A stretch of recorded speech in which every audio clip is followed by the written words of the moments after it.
Have you ever been underestimated by the very people who should believe in you most? Imagine working silently for years, building something extraordinary while the most important person in your life dismisses everything you do. Now picture the moment when you finally reveal the truth, that you've been the one pulling the strings all along. Today's story is about a woman who turned the tables on her father in the most unexpected way. A daughter labeled a disappointment who secretly became the savior of her family's legacy. She didn't just prove her worth, she owned it, literally. Before we jump back in, tell us where you're tuning in from, and if this story touches you, make sure you're subscribed, because tomorrow I've saved something extra special for you. I never thought I'd own my father's company. It wasn't part of some grand revenge scheme or childhood dream. Truth be told, for most of my life, I wanted nothing to do with Blake Industries. My name is Katherine Blake. Everyone calls me Kate. I'm 32, live in Chicago, and until recently I was the invisible daughter in the Blake family portrait. The one who left the frame entirely at 18, determined to forge her own path. Growing up in the shadow of Blake Industries was suffocating.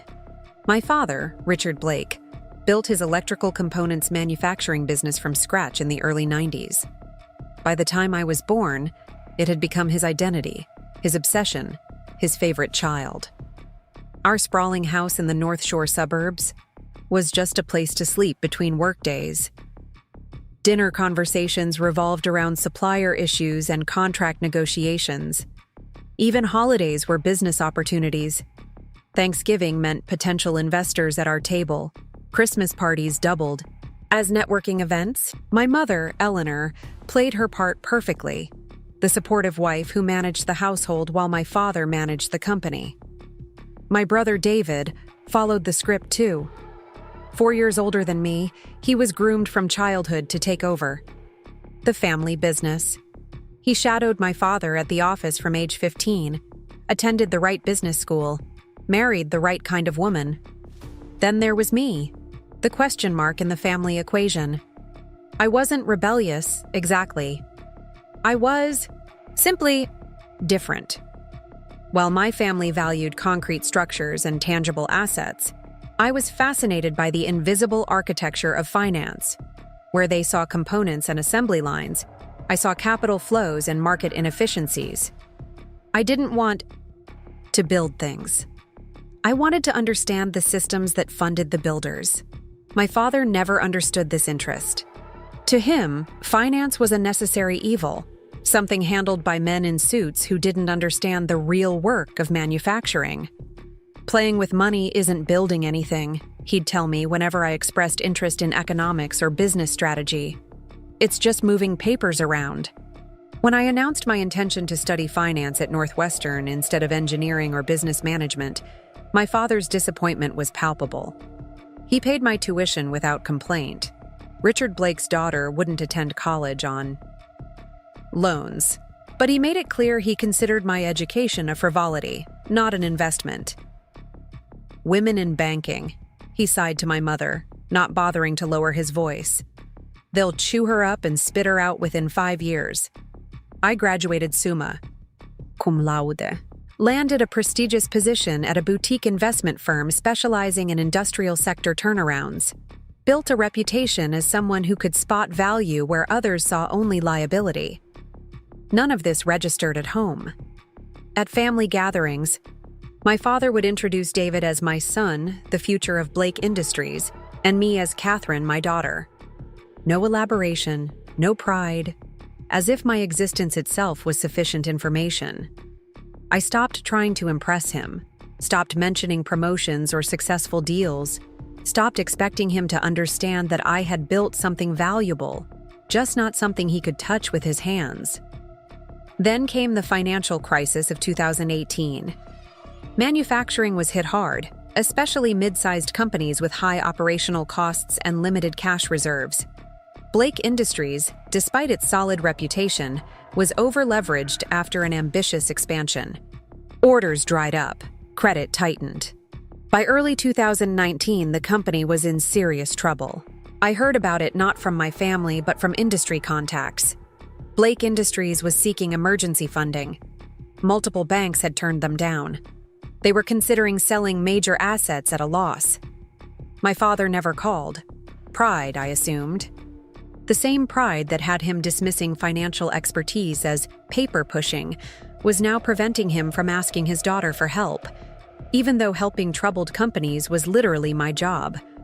So I made a decision that would change everything, though I didn't know it then. My firm, Meridian Partners, had recently established a small fund for direct investments in distressed companies with strong underlying value. I brought Blake Industries to our investment committee as a potential acquisition target.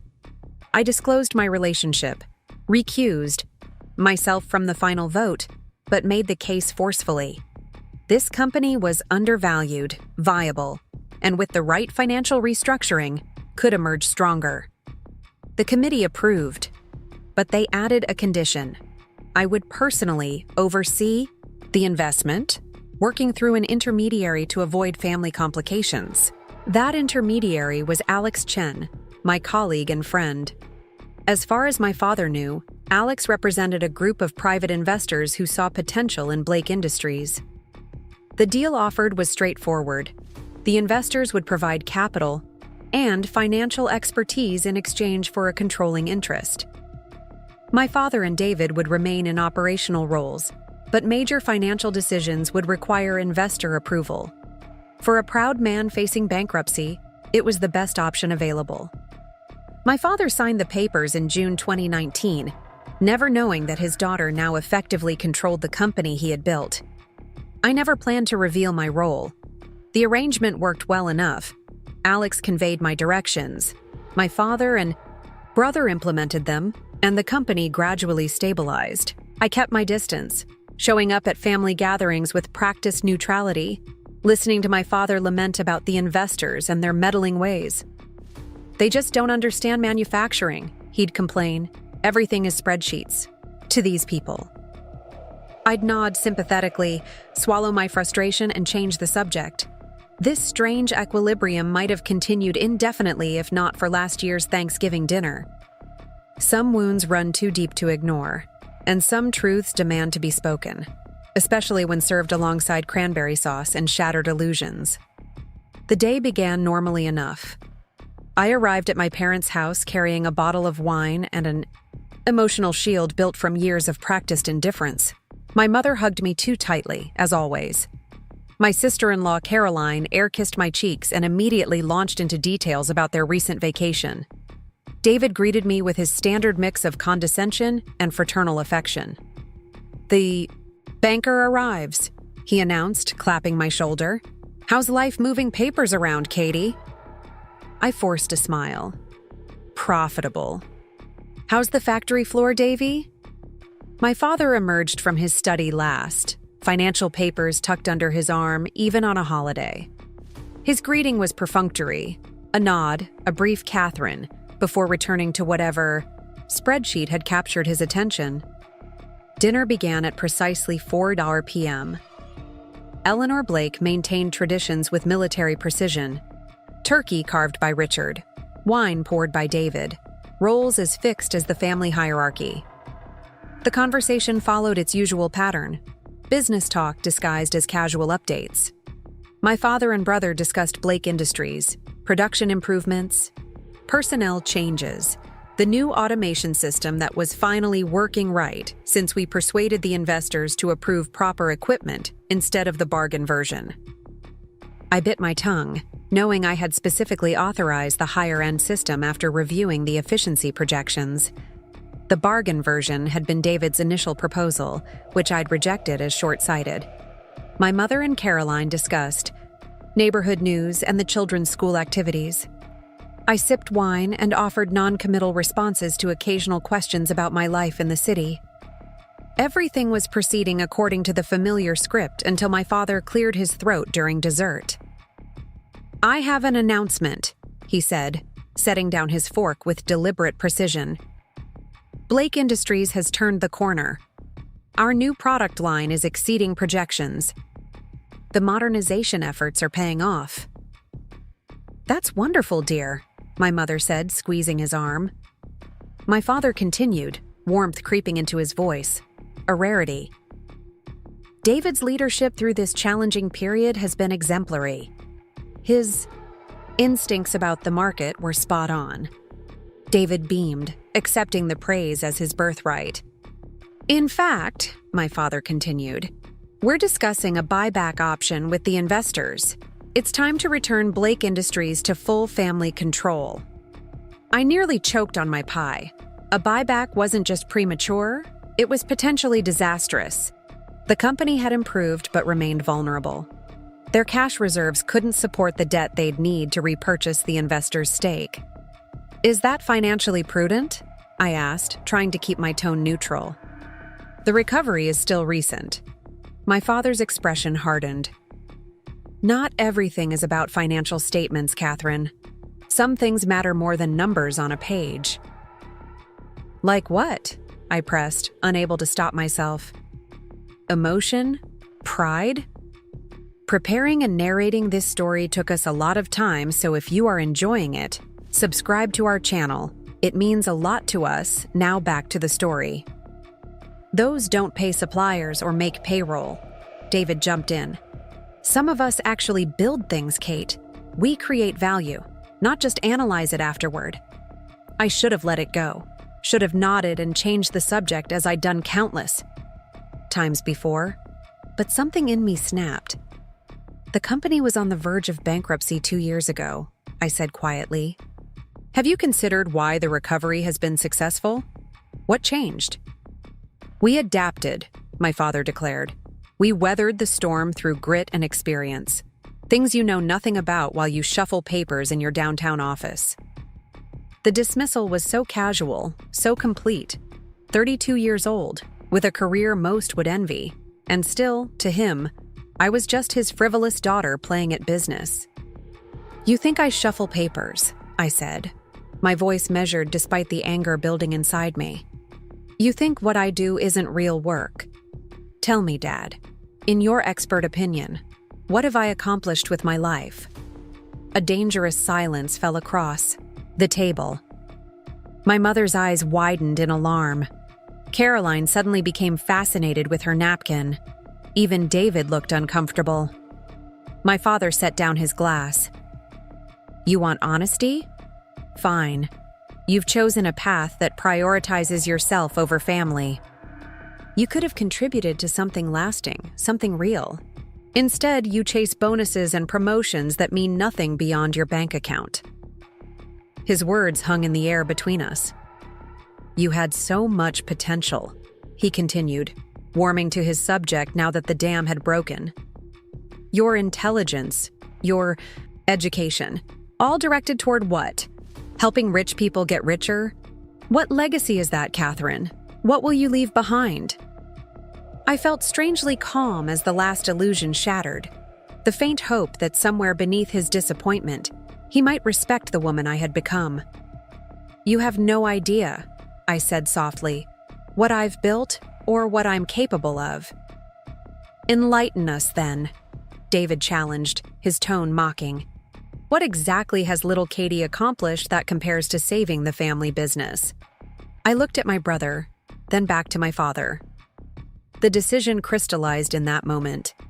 Not from anger, though I felt it burning in my chest. Not from a desire for revenge, though the temptation was undeniable.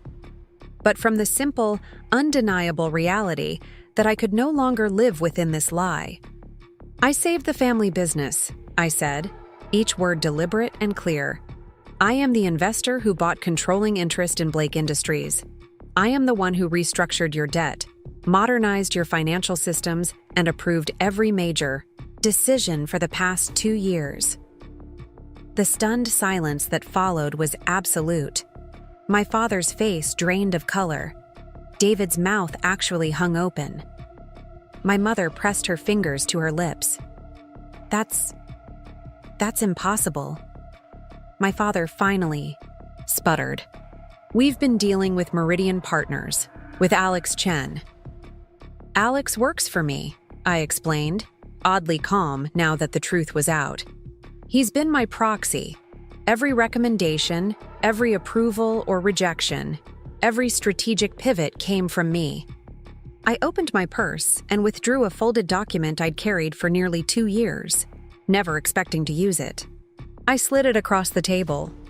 This is the final investment authorization. You'll find my signature at the bottom. I own 51% of Blake Industries. Your buyback plans would need my approval, which I won't give because the company isn't strong enough yet to support that level of debt. My father took the paper with trembling hands. Recognition dawned in his eyes as he saw the signature, followed by something I'd never witnessed before: uncertainty. "Why?" he whispered. "Why would you do this and not tell me?" The question hung between us, heavy with decades of dismissal and disappointment. "Would you have accepted my help if I'd offered it directly?" I asked. "Would you have taken financial advice from your daughter who just shuffles papers?" His silence was answer enough. David recovered his voice first. "This has to be illegal. You can't just secretly buy your family's company without disclosure." Everything was fully disclosed and legally executed, I countered. I recused myself from final approval. The investment committee knew my relationship to the company. All conflict of interest protocols were followed. The only deception was letting you believe Alex was the decision maker instead of me. I stood up, suddenly needing space to breathe. "I never planned to tell you. I was content to help from the shadows because I knew that was the only way you'd accept my assistance. But I won't sit here and listen to you dismiss me. Dismiss my entire career and life choices when you've literally been benefiting from my expertise for years." I looked at each of their shocked faces. "I've respected your operational knowledge. I've approved the resources you needed. I've given you the freedom to run the manufacturing side as you see fit. I only wish you could have shown me a fraction of that same respect." With that, I picked up my purse and walked out of the dining room, leaving behind stunned silence and pumpkin pie turning cold on bone china plates. As I drove away from my childhood home, a strange mixture of dread and liberation washed over me. The fragile piece of our family dynamic was shattered. The carefully constructed walls between my professional and personal lives had crumbled. There would be consequences. Legal challenges, perhaps, certainly emotional fallout. But beneath the anxiety ran a current of something unfamiliar: relief. No more pretending, no more silent corrections, no more swallowing my expertise to protect male pride. Whatever came next, it would at least be honest. I spent that night in my downtown apartment staring at the Chicago skyline, my phone buzzing incessantly on the coffee table. Texts from my mother, voicemails from David, nothing from my father. I silenced them all, poured myself a generous glass of scotch, and tried to process the seismic shift I had just triggered. For 2 years, I had lived a double life: dutiful daughter at family gatherings, shadow CEO in the boardroom. The compartmentalization had taken its toll, but it had also protected me. Now those walls were gone, and I felt strangely vulnerable, despite holding all the cards. Around midnight, Alex called. He was the only one I answered. "Your father called me," he said without preamble. "He wasn't exactly cordial." "I can imagine," I replied, watching the ice melt in my glass. "I'm sorry you got caught in the crossfire." "Don't be. I signed up for this." Alex paused. "Though I admit, I didn't expect the reveal to happen over pumpkin pie." "Neither did I." I sighed, rubbing my temples. "What did he say?" "That he wants a meeting tomorrow morning, that he's consulting with attorneys, that he can't believe we, and I quote, conspired behind his back." It was colorful. I closed my eyes. Are we legally vulnerable? Alex had been both my colleague and my safeguard in this arrangement. As an attorney before joining Meridian, he had structured the deal to ensure complete transparency with all relevant parties, except, of course, my father and brother. "No," he said confidently. "The acquisition was by the book. You disclosed your relationship, Recused yourself appropriately. The committee made the final decision independently. Your involvement in management decisions post-acquisition was unusual, but not improper, given your position at the firm. And the proxy arrangement? Standard practice when investors want to maintain a degree of separation. Nothing illegal about having me communicate decisions rather than you doing it directly. He paused. But Kate, legality aside, this is going to get messy. I knew he was right. Business arrangements could be documented, legislated, adjudicated. Family wounds were messier, deeper, more resistant to rational resolution. Let's set the meeting for 10 a.m., I decided. At the Meridian offices, not Blake Industries. This needs to happen on neutral ground. You're the boss?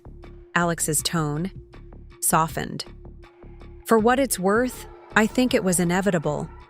You couldn't keep living divided like that forever.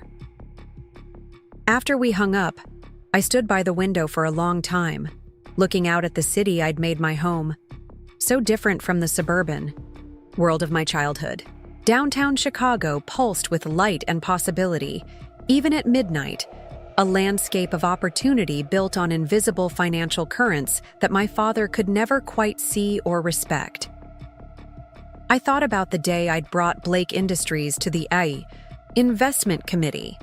How careful I'd been to present the opportunity objectively, focusing on the company's strong fundamentals, quality product lines, and recovery potential. How I'd disclosed my relationship but argued that my insider knowledge gave us unique insight into the company's true value. What I hadn't said, couldn't say in that sterile conference room, was that saving my father's company felt like a sacred obligation despite everything. That somewhere beneath my professional assessment lay the little girl who had once followed Richard Blake around his factory floor, marveling at the machines and the magic of creation. I hadn't saved Blake Industries to prove my worth to my father. I'd done it because, despite everything, I couldn't bear to see him fail. Sleep eluded me that night. By morning, I had moved beyond emotional turmoil to a state of clinical detachment. I dressed with particular care. A charcoal gray suit, minimal jewelry, hair pulled back. Battle armor for the confrontation ahead. The Meridian Partners offices occupied the 35th floor of a sleek downtown tower. Floor-to-ceiling windows offered panoramic views of Lake Michigan, currently steel gray under November clouds. I arrived early to review documents with Alex and our legal counsel, a formidable woman named Meredith Zhao, who specialized in complex corporate governance. "They're here," my assistant announced at precisely 10 a.m. My father entered first, followed by David and an older man I recognized as James Whitman, the Blake Industries attorney since before I was born.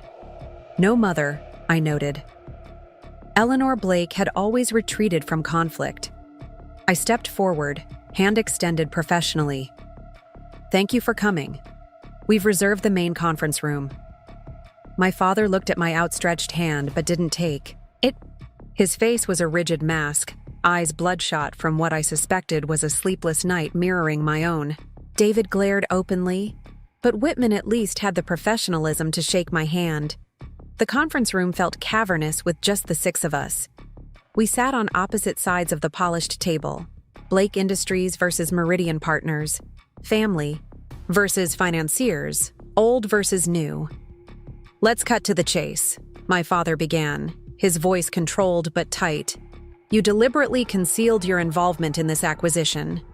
You allowed us to believe we were dealing with independent investors, when in fact we were negotiating with our own daughter." "I disclosed my relationship to all the legally required parties," I replied evenly. "The investment committee knew exactly who I was and approved the acquisition with that knowledge. My personal involvement in subsequent management decisions was transparent to Meridian Partners." "Transparent to everyone except us," David interjected. "The people actually running the company day to day." I turned to my brother. Would it have made a difference? If Alex had said from the beginning that I was the primary decision maker for Meridian, Would you have accepted my input more readily? Be honest. David's silence spoke volumes. That's what I thought, I continued. You and Dad had already dismissed my financial expertise for years. If you had known I was behind the meddling investors, you would have fought every recommendation, regardless of merit. So you lied to us for our own good? My father's voice dripped with sarcasm. How magnanimous of you, Katherine. I made a business decision, I countered. Blake Industries was a good investment opportunity despite our personal connection. The company needed capital and financial restructuring that I was uniquely qualified to provide. The fact that you didn't know I was involved doesn't change the objective reality. The company is performing better now than it was 2 years ago. Whitman cleared his throat. While the personal aspects of this situation are complicated, my primary concern is the legal framework.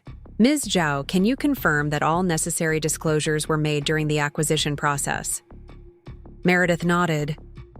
Ms. Blake disclosed her relationship to the investment committee and recused herself from the final vote. The acquisition was approved based on the business case and the company's potential. All SEC filings were complete and accurate. And the decision to communicate through Mr. Chen rather than directly? Whitman pressed. A common arrangement when an investment firm wants to maintain a degree of separation, Alex interjected. There was no legal requirement to identify every individual involved in decision-making. The company knew they were dealing with Meridian Partners as an entity. Technical arguments filled the next hour. Discussions of fiduciary duty, communication, protocols, management rights. The attorneys sparred professionally while my father sat in stony silence, David occasionally interjecting with pointed questions that revealed his limited understanding of corporate finance. Finally, Whitman sat back. It appears the acquisition itself is legally sound. The question now is how we move forward. My father spoke for the first time in nearly 30 minutes. We want to buy back controlling interest. Name your price. I shook my head. That's not possible right now. The company doesn't have the capital reserves or debt capacity to repurchase a controlling stake at fair market value. We'll find the money, David insisted. From where? I challenged. The IBA company's cash position is still recovering. Taking on acquisition debt would erase the progress we've made and potentially put us back where we started. Us? My father pounced on the word. There is no us, Katherine. There's Blake Industries, which your brother and I built, and there's you, sitting in your glass tower playing with our livelihood. The accusation stung, but I kept my expression neutral. By us, I meant the company that employs 57 people, including you and David. The company that supplies components to clients who depend on our reliability. The company that carries our family name, which I've worked to protect even when you didn't know it was me doing the protecting. I opened a folder and slid documents across the table. This is Blake Industries' current financial position, including projections for the next 3 quarters. Review it carefully. You'll see that a buyback isn't feasible without risking everything. We've stabilized. My father didn't even glance at the papers. So that's it? You maintain control indefinitely? No, I said quietly. But we need a transition plan that doesn't jeopardize the company. I propose a 3-year pathway to increased ownership for the Blake family, contingent on meeting financial benchmarks. I outlined the framework, gradual transfer of shares back to family control as the company hit specific performance targets, with financing options that wouldn't overburden the balance sheet. When I finished, silence filled the room. My father stared at me with an expression I couldn't quite read. Anger still, but something else beneath it. Confusion, perhaps. Or the dawning realization that his daughter understood his business better than he had expected. We need time to review these terms, Whitman said finally. Of course, I agreed. Take the materials, consult, come back with counterproposals. But understand this isn't negotiable. I won't approve any plan that puts Blake Industries at financial risk. I didn't invest to watch the company fail. My father stood abruptly. "We're done here for today." He turned to leave, then paused, looking back at me. "Your mother wants to know if you're coming to Sunday dinner." The question was so unexpected, so bizarrely normal amidst the corporate tension, that I almost laughed. "I don't think that would be productive right now." He nodded once, as if my answer confirmed something for him, and walked out. David followed without looking at me. Only Whitman remained briefly, gathering documents. "For what it's worth," the old attorney said, quietly, "the company is indeed healthier than it was 2 years ago. Your father knows that, even if he can't admit it yet." After they left, I collapsed into my chair, suddenly exhausted. Alex brought me coffee, strong and black. "That went about as well as could be expected," he offered. "Did it?" I wasn't so sure. The meeting had been professional enough on the surface, but underneath ran currents of betrayal and disappointment that no corporate agreement could address. "They'll come around," Meredith said, surprising me. The attorney wasn't known for optimism. "The numbers don't lie. Once they review the financials objectively, they'll see you've been making sound decisions for the company. This isn't just about numbers," I said, voicing the truth we all knew. "It's about family, about history. Which is precisely why we keep this in the realm of business," Meredith advised. "Emotions cloud judgment. Stick to verifiable facts and concrete proposals." I nodded, but knew it wasn't that simple. Business and family were hopelessly entangled in this situation. There was no clean separation, no way to address one without the other. The next few days passed in a strange limbo. I threw myself into work, handling other clients and investments with mechanical efficiency while waiting for the Blake Industries response. My mother called daily. I let her messages accumulate, unsure what to say to the woman who had stood by silently through decades of my father's dismissal. On Friday afternoon, Alex appeared in my doorway. "We just received a counterproposal from Blake Industries." I took the document with a mixture of dread and curiosity. The terms were largely, as I had suggested, with minor adjustments to the financial benchmarks and timeline. It was reasonable, professional, and utterly disconnected from the emotional reality between my father and me. "They've accepted most of your framework," Alex noted, sounding surprised. "Whitman's influence," I guessed. "He's always been practical." "So, we have a deal?" I stared at the signature page where my father had already signed his name. Richard Blake, President. So formal, so impersonal. "We have a business arrangement," I corrected. "Not the same thing." I signed my name below his. Katherine Blake, Managing Director. 2 versions of the Blake legacy on a single page, separated by a gulf wider than the space between our signatures. "What now?" Alex asked. "Now we implement the agreement, continue the financial oversight, begin the gradual transition back to family control." I closed the folder. Business as usual. But it wasn't business as usual. Over the next 2 weeks, every interaction with Blake Industries carried a new tension. My recommendations, previously transmitted through Alex and generally implemented, without question, now faced scrutiny and resistance. Reports arrived late. Questions went unanswered. The professional courtesy established over 2 years had evaporated overnight. "They're testing boundaries," Alex observed after a particularly difficult conference call, seeing how far they can push back now that they know who's really in charge. I had anticipated resistance, but its intensity surprised me. This wasn't just professional disagreement. It was personal rejection, the corporate equivalent of a child's tantrum. By early December, the situation had become untenable. Crucial year-end decisions were being delayed. The transition plan was stalling before it had properly begun. Something had to change. I canceled my weekend plans and drove to the Blake Industries facility on Saturday morning. The factory floor was quiet, weekend skeleton crew only, but lights burned in the executive offices. My father's car sat alone in its reserved parking space. The security guard did a double take when I showed my ID. "Ms. Blake, I didn't know you were coming in today." "Last-minute decision," I said, offering a smile I didn't feel. "Is my father in his office?" "Yes, ma'am. Been here since 7. The building had changed little since my childhood.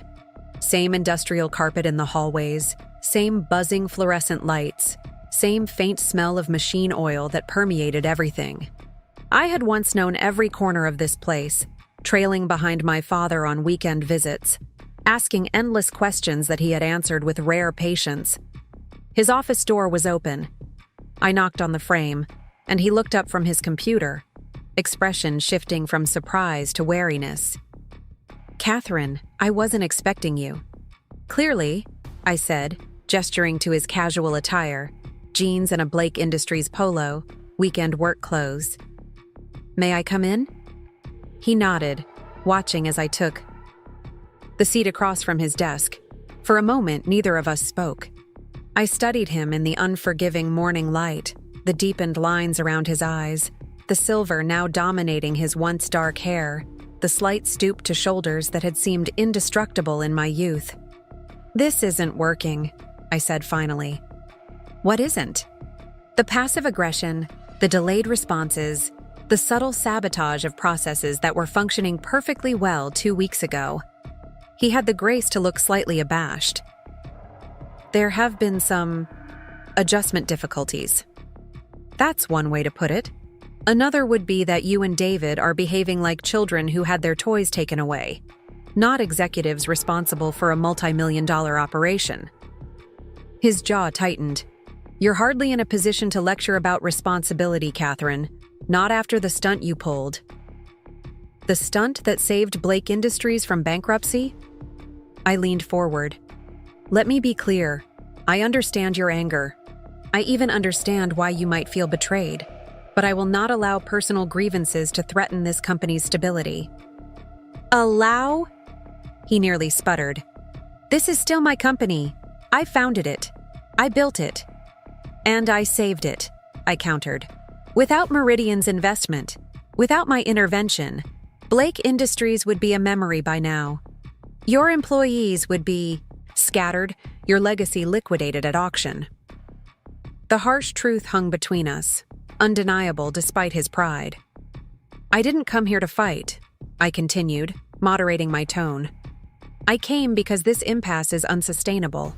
We need to find a way forward that separates our personal history from our professional relationship." My father leaned back in his chair, studying me as if seeing me for the first time. "You really believe you saved us, don't you?" "It's not a belief, Dad. It's documented in every financial statement, every performance metric, every client retained that would have been lost. The company's position today versus 2 years ago isn't a matter of opinion." He was silent for a long moment, then gestured to the window overlooking the factory floor. "Do you know what I see when I look out there?"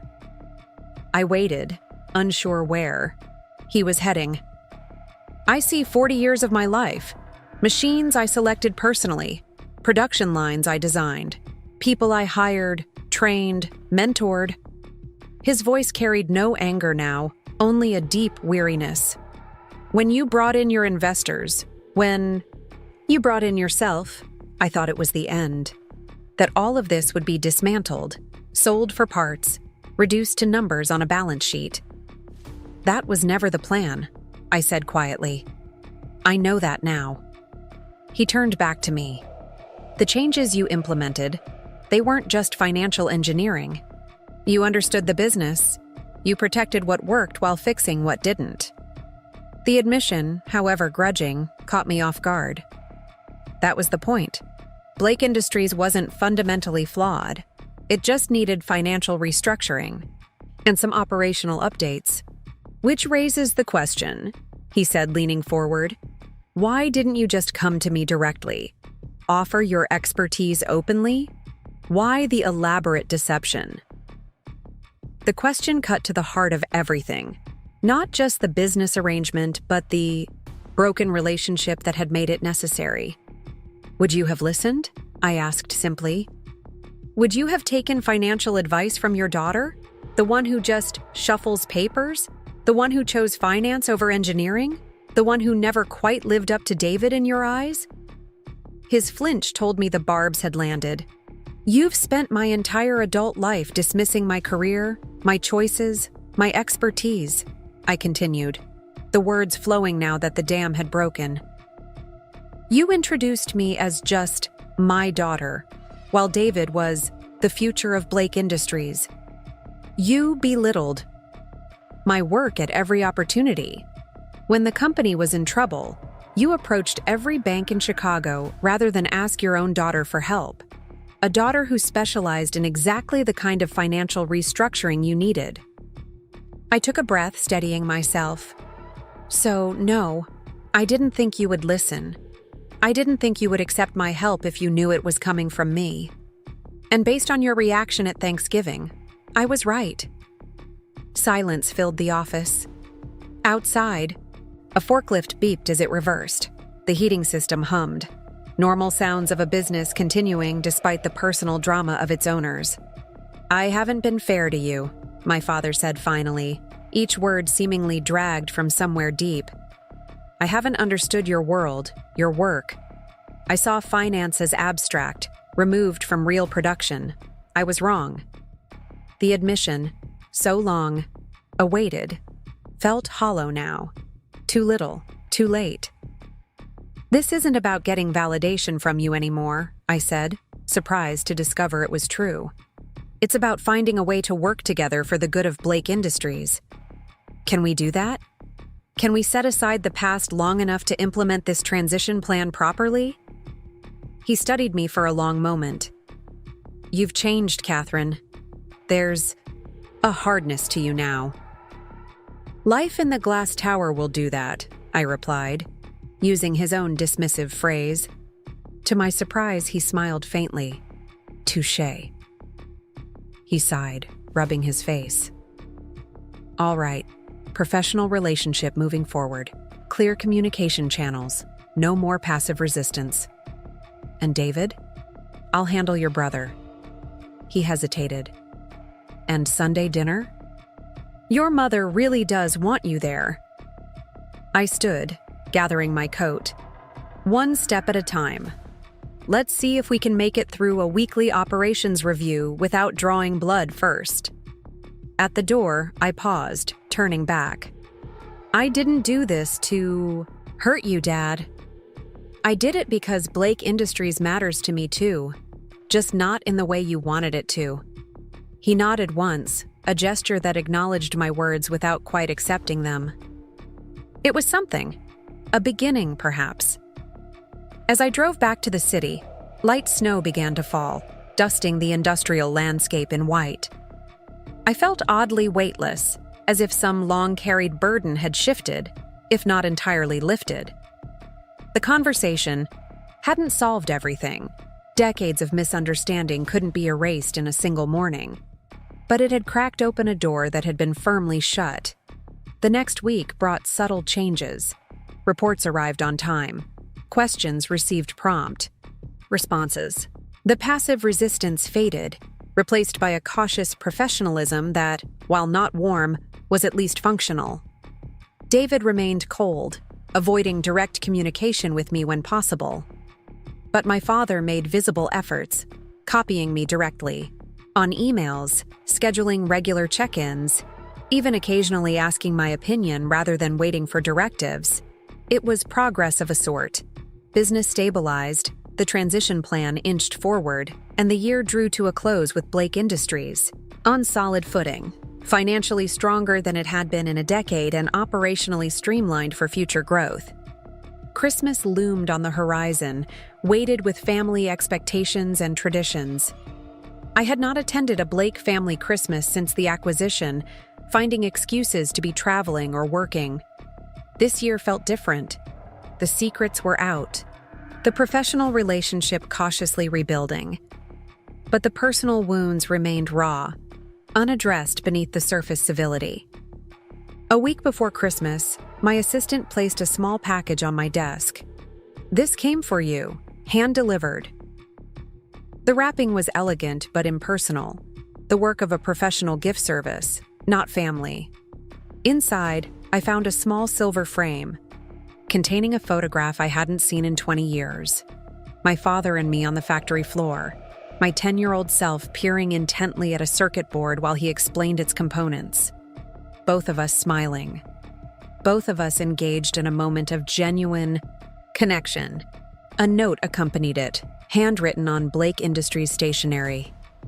"Katherine, there was a time when I answered your questions instead of dismissing them. When I saw your intelligence as a point of pride, not a challenge to my authority. Somewhere along the way, I lost sight of the daughter in this photograph. Curious, determined, brilliant in ways I didn't fully comprehend. The company you saved was built by the man in this picture. The one who believed his daughter could understand anything if explained properly. I'd like to find my way back to being that man again." Christmas Eve dinner, 7 p.m., just family, no business talk, an attempt at a new beginning, if you're willing. "A dad." I traced the edge of the frame, studying our faces from that distant afternoon. The father who had time for endless questions. The daughter who believed her father knew everything worth knowing. Two people who had lost each other somewhere in the intervening years, separated by expectations neither could fulfill.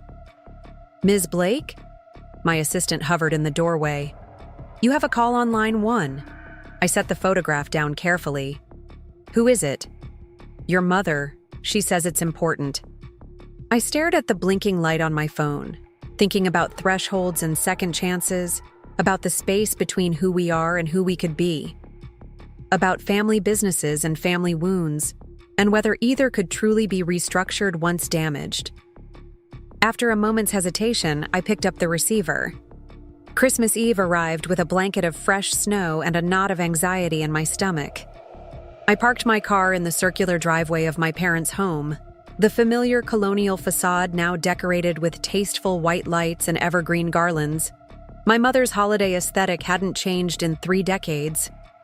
I sat there for several minutes, engine off, heat fading, watching my breath cloud in the December air. The silver-framed photograph my father had sent rested on the passenger seat beside an expensive bottle of Cabernet and a small stack of carefully wrapped gifts.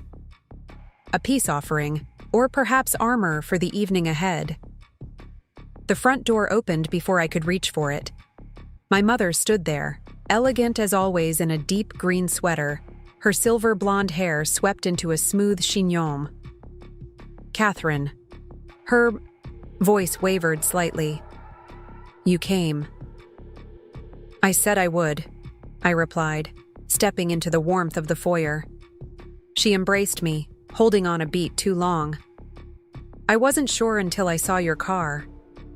I understood her uncertainty. The last month had been a seismic shift in our family's foundation, with aftershocks still reverberating through every interaction. "Is everyone here?" I asked, unwinding my scarf. "Your father's in his study. David and Caroline are running late. The children wanted to drive by the light displays first." She took my coat, movements precise and familiar. "Would you like a drink?" "I brought wine," I said, offering the bottle. "But I wouldn't say no to something stronger first." A ghost of a smile crossed her face. "I think we could all use something stronger tonight."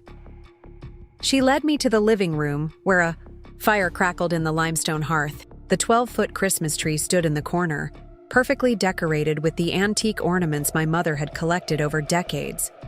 Underneath, presents were arranged with mathematical precision, color-coordinated wrapping in Eleanor Blake signature.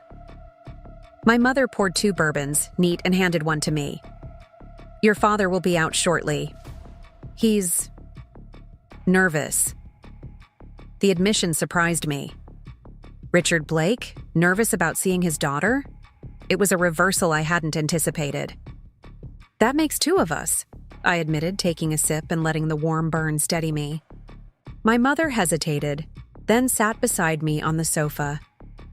I owe you an apology, Katherine. I looked at her, startled. In the aftermath of the Thanksgiving revelation, all focus had been on my father, his anger, his sense of betrayal, his wounded pride. My mother had remained in the background, as she always did during family conflicts. For what, exactly? I asked carefully. She stared into her glass. For not defending you, not just at Thanksgiving, but for years. I let your father and David diminish your accomplishments while I said nothing. The admission hung between us, unexpected and strangely weightless, as if the words had been waiting to escape for years. Why didn't you?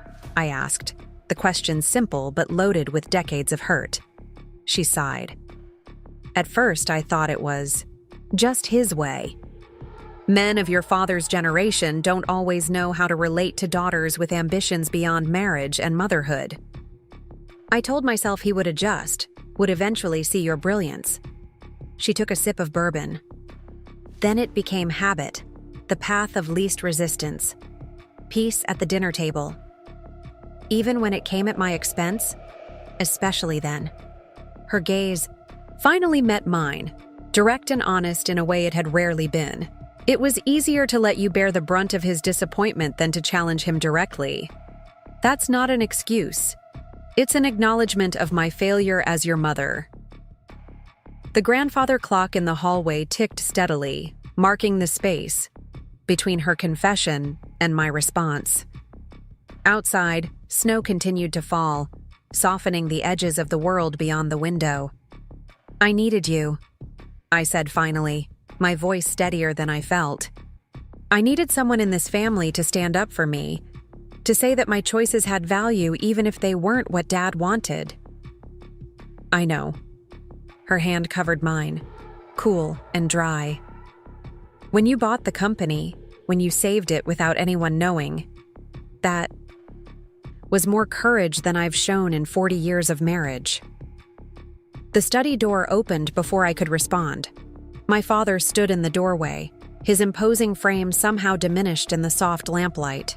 He wore a charcoal sweater rather than his usual holiday blazer, another subtle shift in the family choreography. Katherine. He nodded, his expression unreadable. Thank you for coming. I stood, unsure of the appropriate greeting after everything that had transpired. Formal handshake, awkward hug. In the end, I simply nodded back. Dad. My mother rose smoothly, social grace her refuge in moments of tension. Richard, Katherine brought a lovely Cabernet. Shall I open it for dinner? Please. He glanced at the bourbon in my hand. I see you've started with something stronger. Seemed appropriate, I replied. The ghost of a smile touched his lips. Indeed. He crossed to the bar cart and poured himself a measure, then raised his glass slightly. To honesty, however belated. I clinked my glass against his, the small gesture carrying more weight than it should have. To honesty. My mother excused herself to check on dinner, leaving us alone in the carefully curated holiday tableau. The silence stretched, thick with unspoken words. I received your gift, I said finally, nodding toward my bag where the framed photograph waited. It was unexpected. In a good way, I hope. He settled into his armchair, the one that had always been exclusively his, in the family hierarchy. Yes, I returned to the sofa. I'd forgotten that day. I hadn't. He stared into the fire. It was the annual factory open house. You were 10. You had asked so many questions that Bill Johnson, my head engineer at the time, joked that we should put you on the payroll as a quality control inspector. The memory shimmered faintly. Summer heat, the hum of machinery, the pride of being taken seriously by the adults in my father's world. You answered every question, even the ones that must have seemed ridiculous. They weren't ridiculous. They were insightful. You were seeing connections that even some of my senior staff missed. He swirled his bourbon. I was proud of you that day. The admission landed like a stone in still water, ripples of emotion spreading outward. What changed? I asked softly. He didn't pretend to misunderstand. You grew up, started forming your own opinions, making your own choices. Choices I didn't understand. He sighed. And I calcified. Became more rigid in my vision of what Blake Industries needed, what the family needed. What you needed, I corrected gently. He nodded, the admission clearly difficult. What I thought I needed, a son to follow in my exact footsteps, a daughter who would. He trailed off. Marry someone like David? Produce grandchildren? Stay decoratively on the periphery?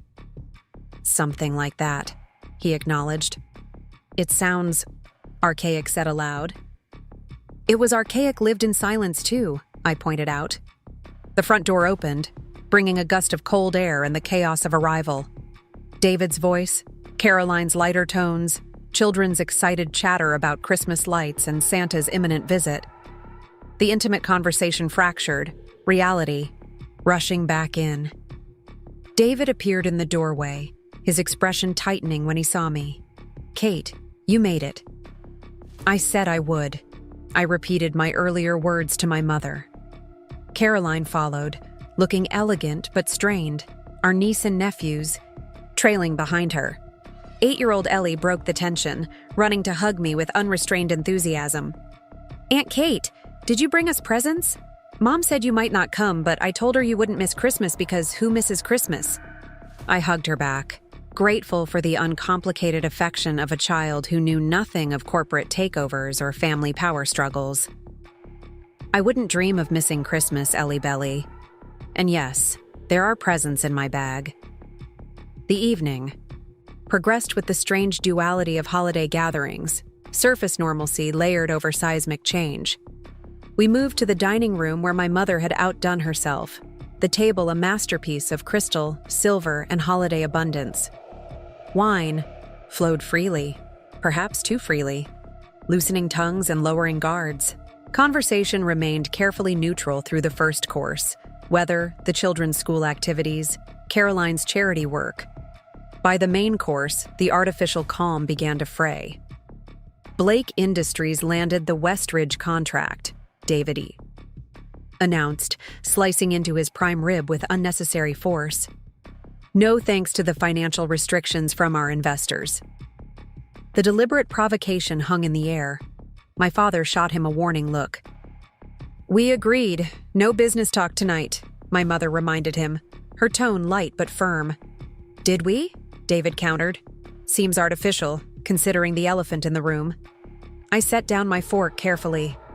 If you have something to say, David, just say it, but perhaps not with the children present. Caroline stood abruptly. Kids, why don't you go watch that Christmas movie in the den? The grown-ups need to talk. Once the children had left, reluctantly but bribed with promises of dessert, the tenuous peace shattered completely. You humiliated us, David said, anger barely contained.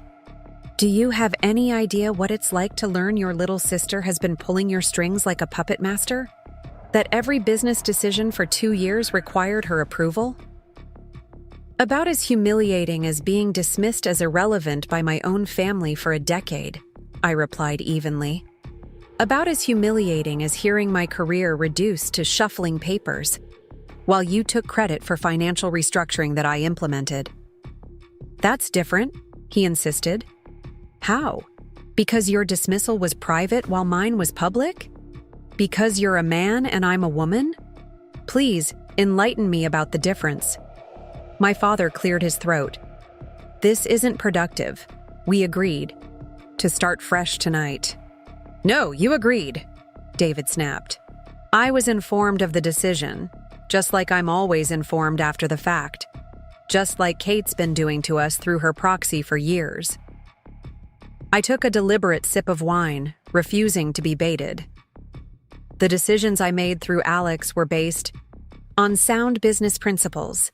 The company's performance speaks for itself. The company was fine before you stepped in, David insisted. The company was 3 months from bankruptcy, I corrected. Your expansion plans had overextended our capital reserves. Your client development strategy was targeting the wrong market segment. Your operational costs were unsustainable. Caroline, usually silent during Blake family conflicts, surprised us all by speaking up. She's right, David. My father said the same thing when you asked him for a loan. The company was in serious trouble. David stared at his wife, betrayal written across his features. You never told me that. You never asked, she replied softly. You were too busy blaming the economy, the competition, everyone but yourself. The silence that followed felt brittle, sharp-edged. My mother's carefully orchestrated Christmas Eve dinner had become a battlefield of long-suppressed truths. My father set down his glass with deliberate care. We need to clear the air once and for all. Not just about the company, but about this family. I looked at him, surprised by the steadiness in his voice. I'm listening. We've spent years talking past each other, operating from assumptions instead of honest communication. He looked around the table. That ends tonight. For the next hour, as the food grew cold and the candles burned low, the Blake family engaged in the most honest conversation of our collective lives. David unleashed years of resentment about the pressure of being the designated heir, the constant expectation of perfection.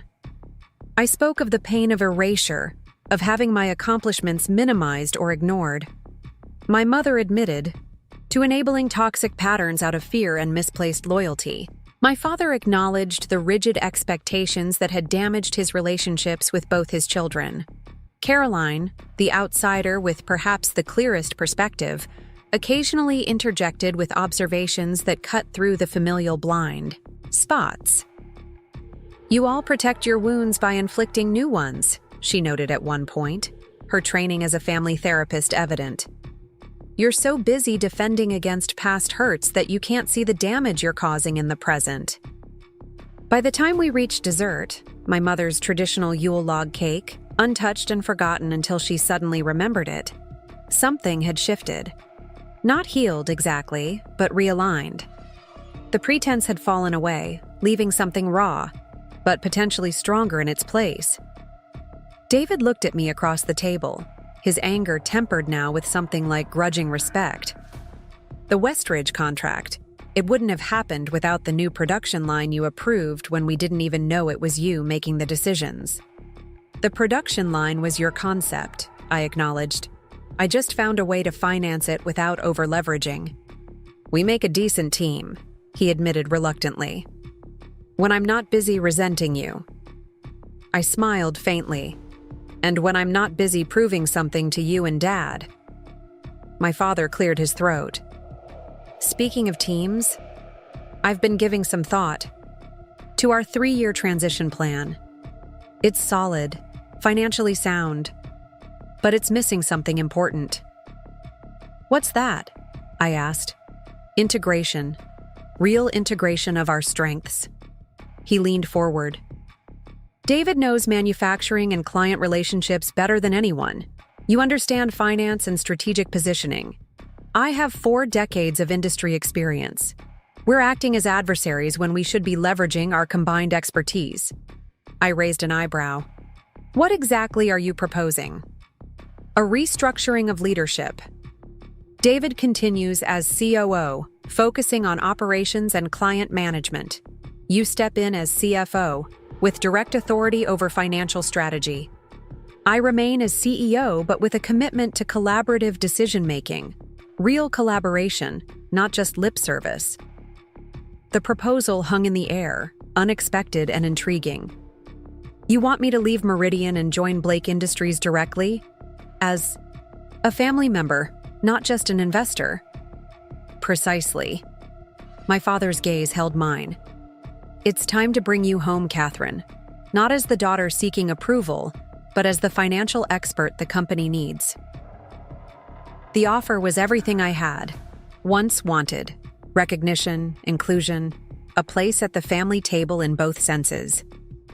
But that was before the deception, before the revelations, before I had built a life entirely separate from Blake Industries. I have commitments at Meridian, I said carefully. Clients who depend on me. A career I've built independently. I understand that, my father replied. But consider this. You've been effectively doing both jobs for 2 years anyway, just with Alex as the intermediary. This would simply bring the arrangement into the open. David, surprisingly, nodded his agreement. I hate to admit it, but Dad's right. We're stronger together than at odds, and you've proven your value, even if I was too stubborn to see it. I glanced at my mother, who watched the exchange with quiet intensity. What do you think, Mom? She smiled faintly. I think it's about time this family recognized what I've always known, that you belong at that table as much as any Blake. The clock in the hallway chimed 10, marking the hour and reminding us that beyond this moment of potential reconciliation, practical realities waited. The children would be wondering about dessert. Presents still needed arranging. Christmas. Morning would arrive regardless of our family drama. I need to think about it, I said finally. This isn't a decision I can make tonight. My father nodded. Take the time you need. The offer stands. Caroline stood, breaking the intensity of the moment. I should check on the kids, and perhaps bring them dessert before they stage a revolt. As she left, my mother began gathering plates, her ingrained hostess instincts reasserting themselves. David moved to help her, leaving my father and me alone at the table. Why now? I asked quietly.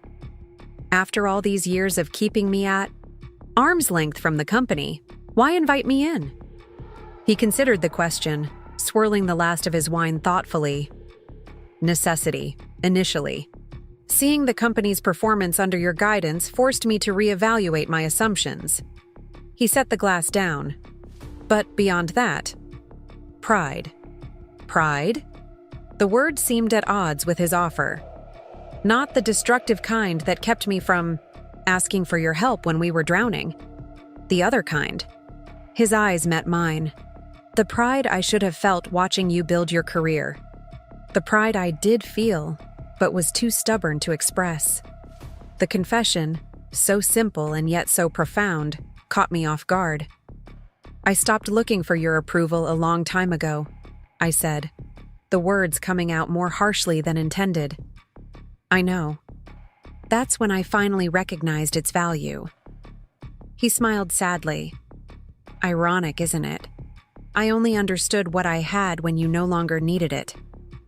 Before I could respond, Caroline returned with the children, who descended upon the forgotten Yule, log with unbridled enthusiasm. The moment passed, the conversation shelved but not forgotten. Later, as we gathered around the tree for the tradition of opening one present on Christmas Eve, I found myself observing my family with new eyes. David, more relaxed after the unburdening at dinner, helping his youngest son unwrap a gift. My mother, her social mask temporarily set aside, laughing genuinely at Caroline's story. My father, watching it all with an expression I couldn't quite define, wistfulness perhaps, or recognition of how close he had come to losing this tableau entirely. When it came my turn to select a gift, my father handed me a small, unwrapped box. This isn't your official present, he explained. Consider it. Context for the offer I made earlier. Inside lay a key, old-fashioned, brass, clearly symbolic rather than functional. I looked at him questioningly. It's the original key to Blake Industries' first facility, he explained. The one I started with in 1990, before you were born. I've kept it as a reminder of where we came from. I turned the key over in my palm, feeling its weight, its history. Why give it to me now? Because beginnings matter. Foundations matter. His voice was low, meant only for me despite the family gathered around us. Whatever you decide about joining the company officially, You've already preserved its foundation when it was crumbling. This belongs to you as much as to me or David. Now." The gesture, simple but laden with meaning, touched something deep within me, the part that had longed for recognition, for inclusion in my father's legacy. "Thank you," I said simply, closing my fingers around the key. The evening wound down gradually. David and Caroline gathered their sleepy children, promising to return early for Christmas breakfast. My mother moved through the house, extinguishing candles and adjusting thermostats, her routine unchanged for decades. I found myself in my father's study as I prepared to leave, drawn to the familiar space that had once been forbidden territory, the inner sanctum of Blake business, no place for a daughter with different dreams. He joined me there, 2 snifters of brandy in hand. "One for the road?" I accepted the glass, settling into one of the leather chairs that faced his desk. "You've kept it exactly the same, all these years." "Some might call it stubborn resistance to change," he acknowledged, taking the chair beside me rather than his usual position behind the desk. Another small shift in the family choreography. "Does your offer come with conditions?" I asked directly. "Expectations of conformity? Boundaries I can't cross?" He considered the question seriously. "The company needs your financial expertise applied without constraint. That's not conditional, but the family relationship..." He hesitated. "That's more complex. Because families have patterns, Katherine, deep grooves worn over decades. Your mother and I, you and David, all of us together, we fall into roles unconsciously. If you join the company, those patterns will assert themselves unless we actively resist them." His self-awareness surprised me. "And can you resist them, I mean?" "I don't know," he admitted with unusual candor. "Intellectually, I recognize the damage our old dynamics caused, but change at my age doesn't come easily." I sipped the brandy, letting its warmth spread through me. "At least you're honest about it. Honesty seems the minimum requirement after everything." He studied me over the rim of his glass. "You've built something remarkable at Meridian. I would understand if you chose to maintain your independence." The acknowledgement of my separate success, unsolicited, unqualified, was perhaps the most meaningful gift he could have offered. "I'll consider the proposal seriously," I promised. "Not just the business aspects, but the personal implications too." He nodded, accepting this. "That's all I can ask." We sat in companionable silence for a few minutes, the crackling fire and occasional distant sound of my mother's movements the only interruptions. It wasn't peace exactly, but it was the closest we had come in many years. When I finally rose to leave, he walked me to the door. The snow had stopped, leaving the world hushed and transformed, ordinary landscapes made extraordinary under winter's blanket. "Merry Christmas, Dad," I said, the familiar words carrying unfamiliar weight. "Merry Christmas, Katherine." He hesitated, then added, "Whatever you decide about the company, don't be a stranger to this house. Your mother misses you, and so do I." The admission, so simple and yet so profound, stayed with me as I drove back to the city.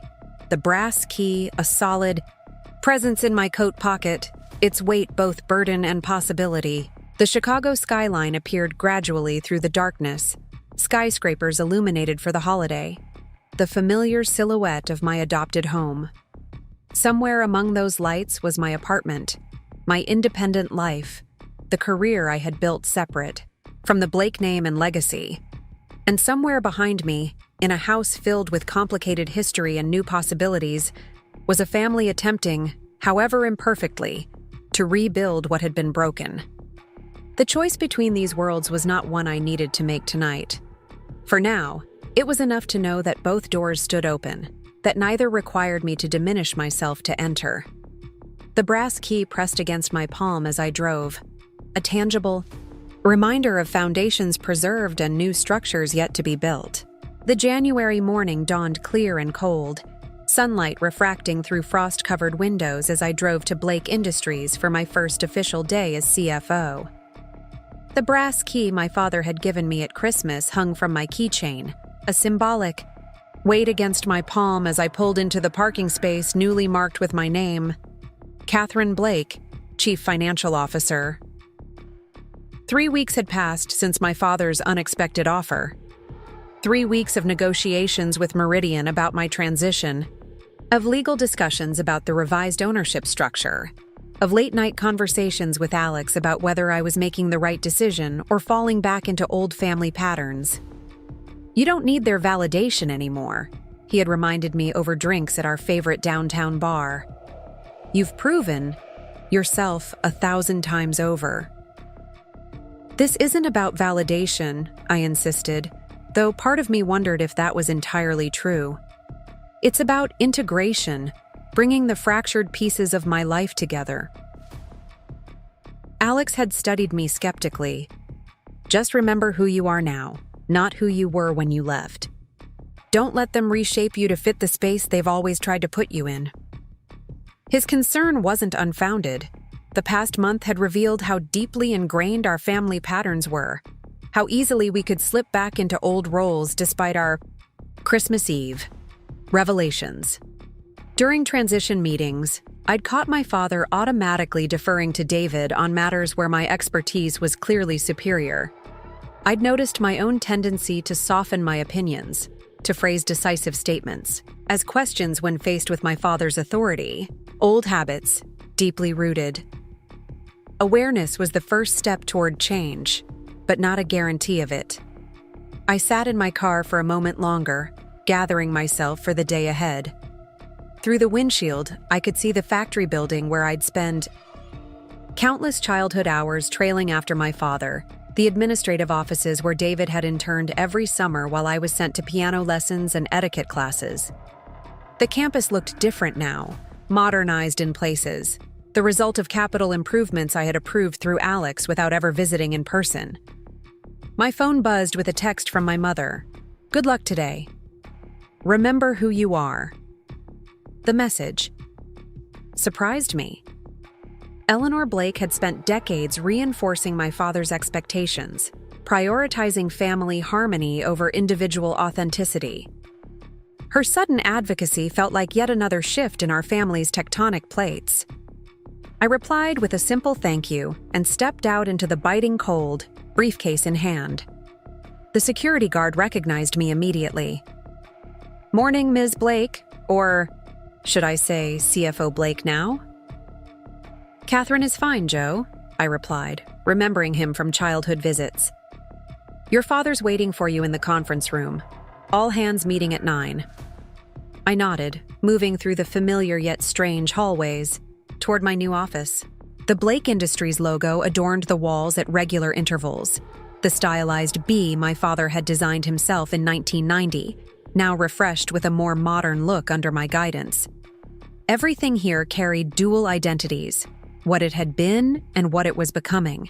Like me, like all of us.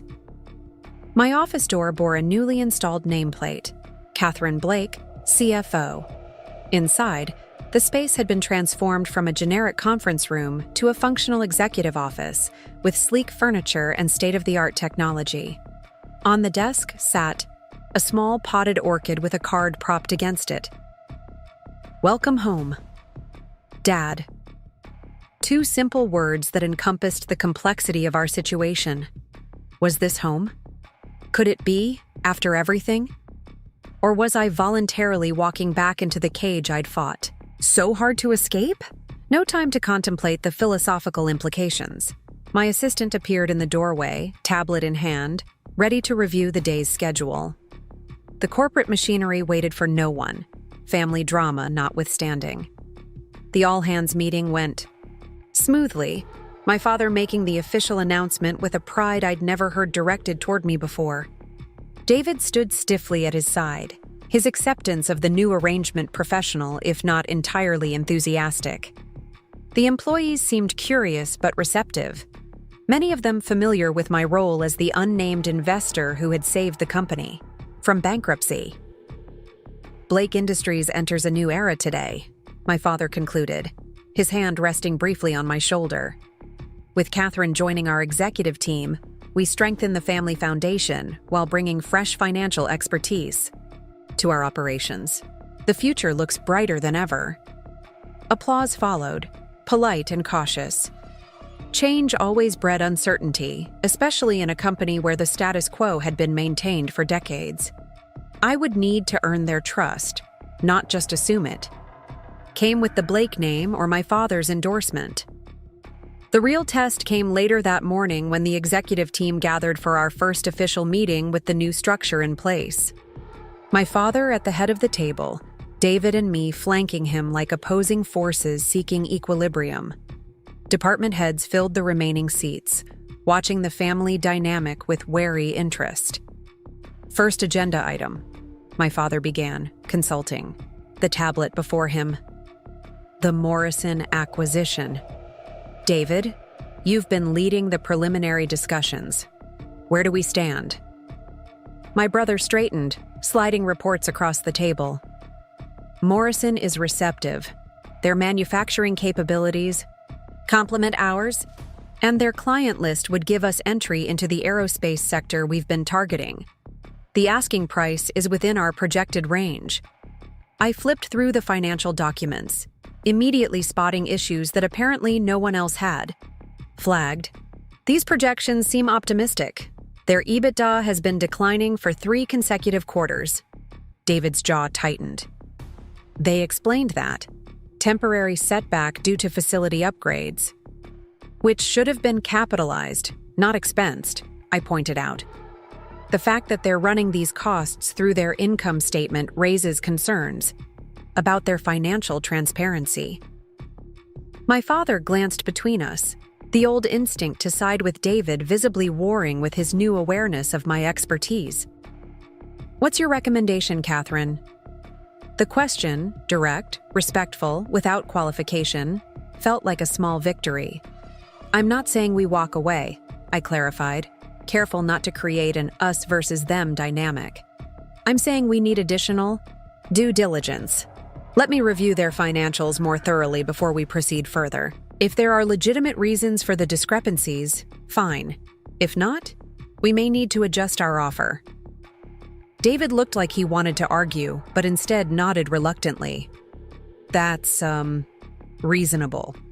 I can delay the next meeting until we've completed the additional review. My father nodded, moving to the next agenda item. The moment passed without conflict, a small but significant example of the new equilibrium we were establishing. My financial expertise acknowledged, David's operational knowledge respected, my father mediating rather than dictating.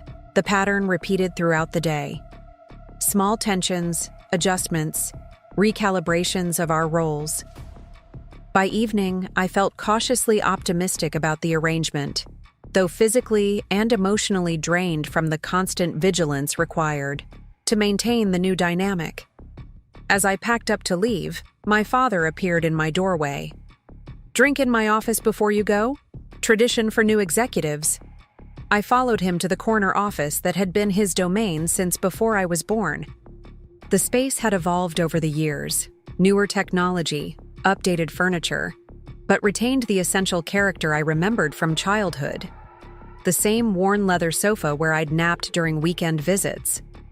The same wall of photographs chronicling Blake Industries' growth. A new addition caught my eye. The photograph he'd given me at Christmas, now enlarged and framed, hanging prominently among the company milestones. You had it reprinted, I observed as he poured 2 whiskeys. Seemed appropriate. He handed me a glass. A reminder of where we started, where we lost our way, where we might return perhaps. We sat in companionable silence for a moment, the familiar ritual of shared drinks creating a bridge across our complicated history. So, he said finally, first day as CFO? Verdict? I considered the question. Challenging, productive, strange. I swirled the amber liquid. It feels both familiar and completely new. Like coming home to a house where all the furniture has been rearranged, he suggested. Including the people. He nodded, understanding my meaning. Change isn't easy, for any of us. David is. Adjusting. Will he ever accept me as an equal partner in this company? I asked directly.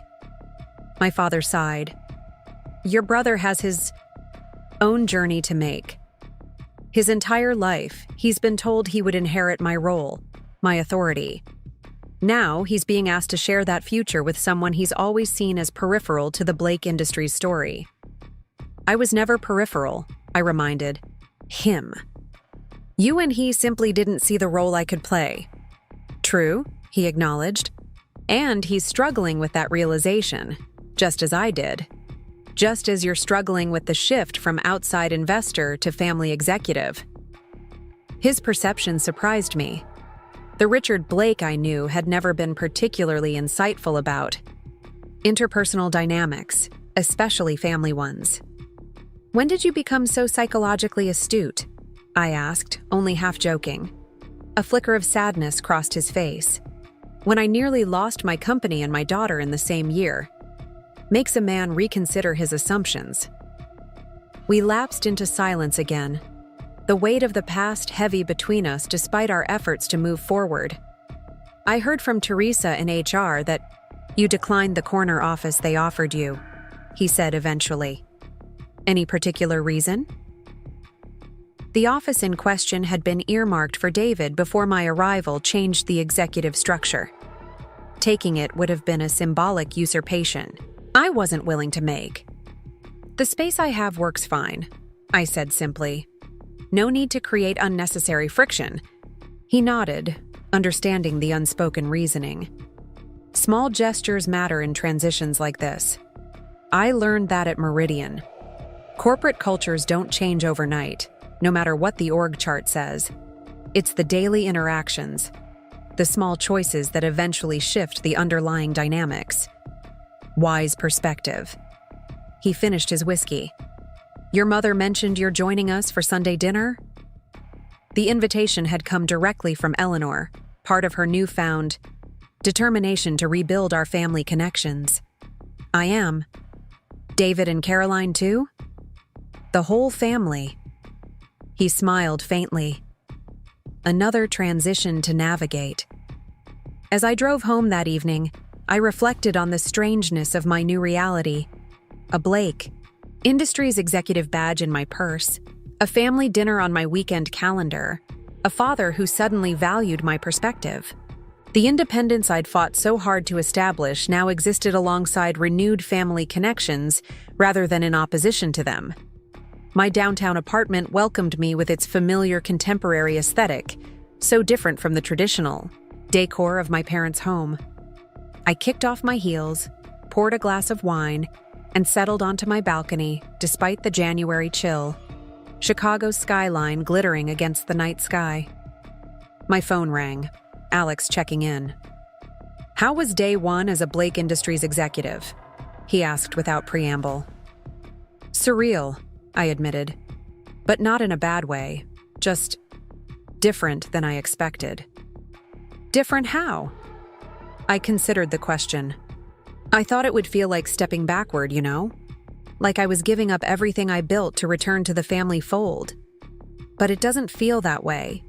It feels like integration. Like I'm bringing all of myself to the table this time, not just the parts they're comfortable with. And they're accepting that? All of you? They're trying, I said, realizing it was true. It's not perfect. There are moments when we all slip into old patterns. But there's awareness now that wasn't there before. We catch ourselves. Recalibrate. Alex was quiet for a moment. Just be careful, Kate. Family systems have powerful gravity. It's easy to get pulled back into orbit. I know. I watched a plane's lights traverse the night sky. But maybe the system itself is changing. Maybe we all are. The week that followed established a cautious new rhythm. Days at Blake Industries filled with financial reviews, operational meetings, and careful navigation of family dynamics in a professional setting. Evenings in my downtown sanctuary, maintaining the independence I'd worked so hard to establish. David and I established an uneasy truce, his initial resentment gradually giving way to reluctant recognition of how our different skills complemented each other. The Morrison acquisition moved forward, but with adjusted terms based on the financial issues I'd identified, a success for the company that validated my role without diminishing his. Sunday arrived bright and cold, another Blake family dinner to navigate. This one felt different from Christmas Eve, less fraught with expectation, more grounded in our new reality. We had survived the holiday revelations, the corporate restructuring, the first week of our professional collaboration. Now came the challenge of reforming our personal connections amid the changed landscape. My mother greeted me with a warmth that still felt new, ushering me into the kitchen rather than the formal living room where guests were typically entertained. "I could use your help with the sauce," she said, handing me an apron. "If you don't mind." The request surprised me. Eleanor Blake's kitchen had always been her exclusive domain, her culinary expertise another aspect of her perfect hostess persona. Inviting me to participate felt significant, a small gesture toward a more authentic relationship. "I'm not much of a cook," I warned her, tying the apron around my waist. "Neither was I at your age," she replied, demonstrating how to properly reduce the wine sauce for the beef tenderloin. "Your grandmother thought I was hopeless. First dinner I made for your father, I burned everything except the bread, which was store-bought." The admission startled a laugh from me. "I never knew that." "There's a lot you don't know about me," she said quietly. "Things I should have shared long ago." Before I could respond, David and Caroline arrived with the children, filling the kitchen with noise and movement. My niece immediately claimed my attention, eager to show me the science project she'd been working on. The moment with my mother passed, but something had shifted subtly between us. A door cracked open to a relationship beyond the prescribed mother-daughter roles we'd always occupied. Dinner progressed with surprising ease, the conversation flowing naturally between business updates, Caroline's charity work, and the children's school adventures. My father seemed more relaxed than I'd seen him in years, less the autocratic patriarch, and more simply a man enjoying his family's company.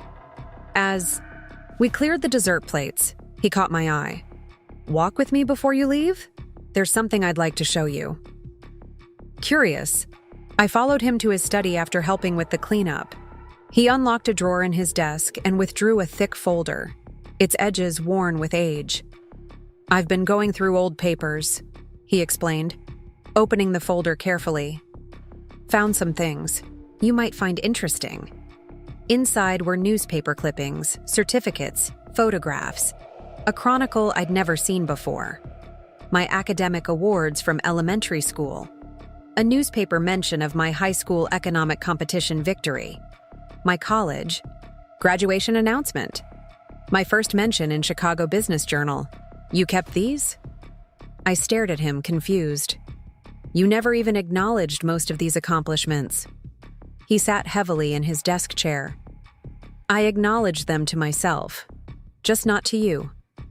He gestured to the collection. Every milestone, every achievement. I tracked them all. "Why?" The simple question contained decades of hurt. He ran a hand through his silver hair, searching for words. Pride, initially. Then, fear. Fear of what? Of what it meant. He looked up at me, his expression uncharacteristically vulnerable. "Every accomplishment took you further from the life I had imagined for you. Further from Blake Industries, from the family legacy as I conceived it." "So you punished me for succeeding," I said quietly. "I thought I was protecting the company. The Blake name." He shook his head. "I was wrong. So wrong that I nearly destroyed both." He picked up one of the clippings, my profile in Finance Monthly from 3 years ago, right around the time Blake Industries began its financial decline. The headline read, "Katherine Blake, Restructuring Specialist Revitalizes Manufacturing Sector." "The irony isn't lost on me," he said, tapping the article. "The very expertise I dismissed was exactly what the company needed. What I needed." I sat across from him, absorbing this revelation. All those years of feeling invisible, unvalued, while he was privately documenting my journey. "I don't understand," I admitted. "If you were proud, why the constant dismissal? Why make me feel like I was failing you?" "Because I was failing myself," he replied simply. "Failing to adapt to a changing world. Failing to see that the Blake legacy could evolve beyond my limited vision of it." He closed the folder gently. "I wanted to give you these. They belong to you now." I accepted the folder, its weight suddenly significant. "Thank you for showing me, for keeping them. There's something else." He reached into his desk again and withdrew a formal-looking document. The updated company charter, reflecting our new executive structure. "I've had legal review it thoroughly. It codifies what we've discussed. Equal decision-making authority between you and David, with me as CEO during the transition period." I scanned the document, noting the careful balance of power it established. No longer would Blake Industries be a patriarchal fiefdom. It would be a true partnership, with checks and balances reflecting our complementary skills. "You're serious about this," I said, looking up from the papers. "About real change. More serious than I've ever been."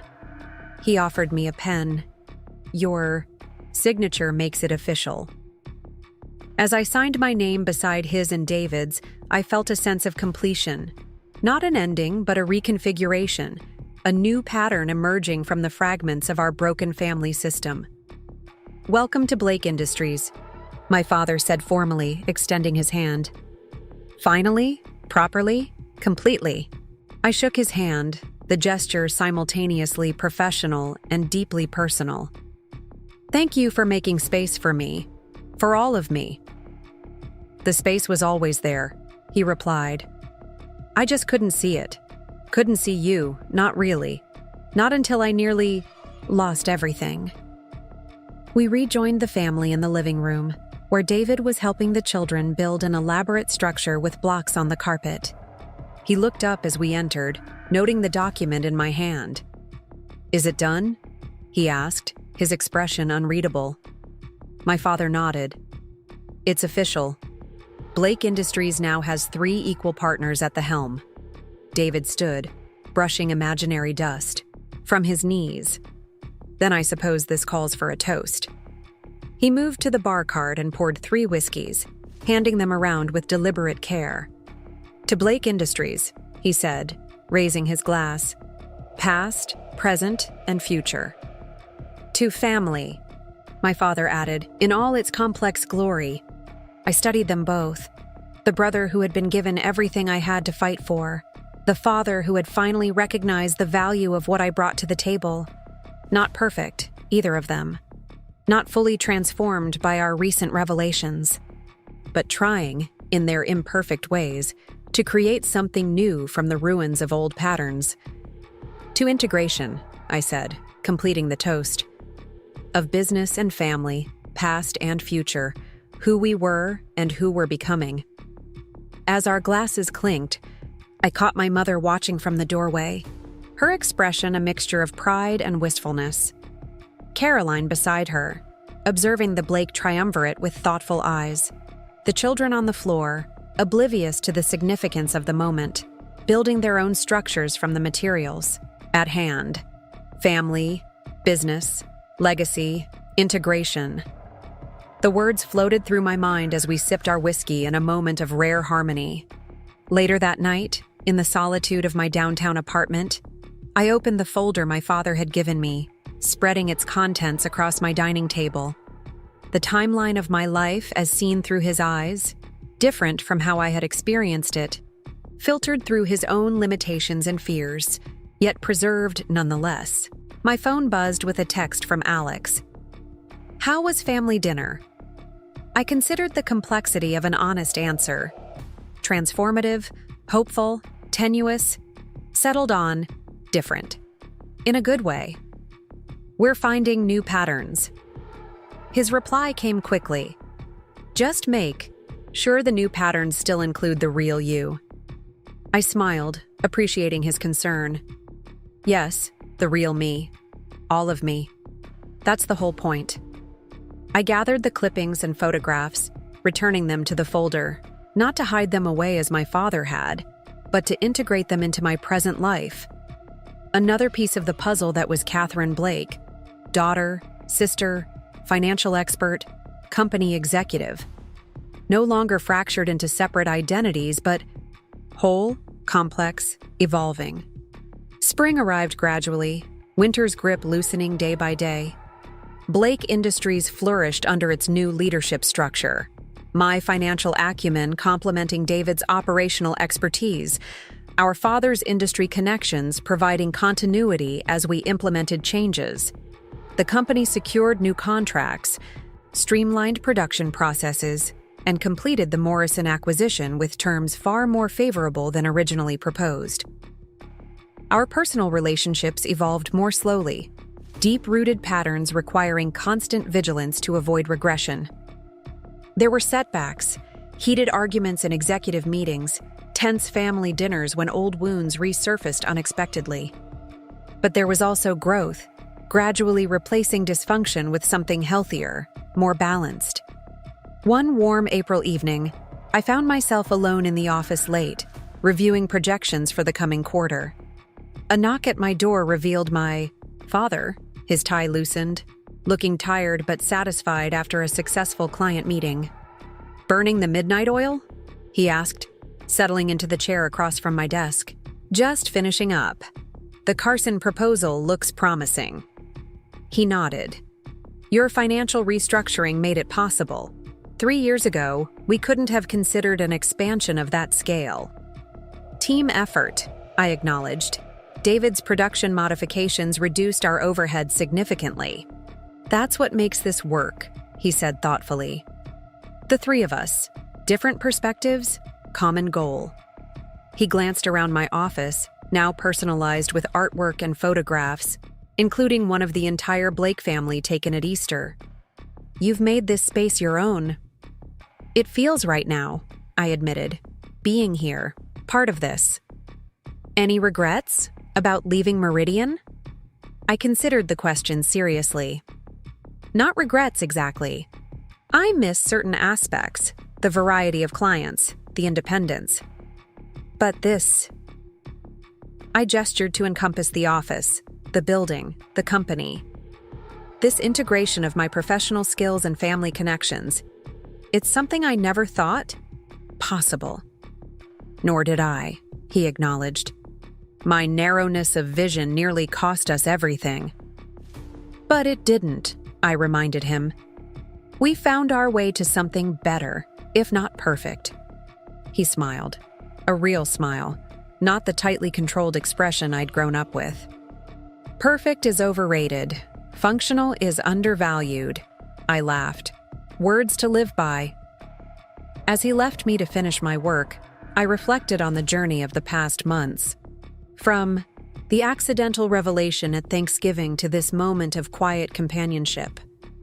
The path hadn't been smooth or straight. The destination wasn't what any of us had imagined.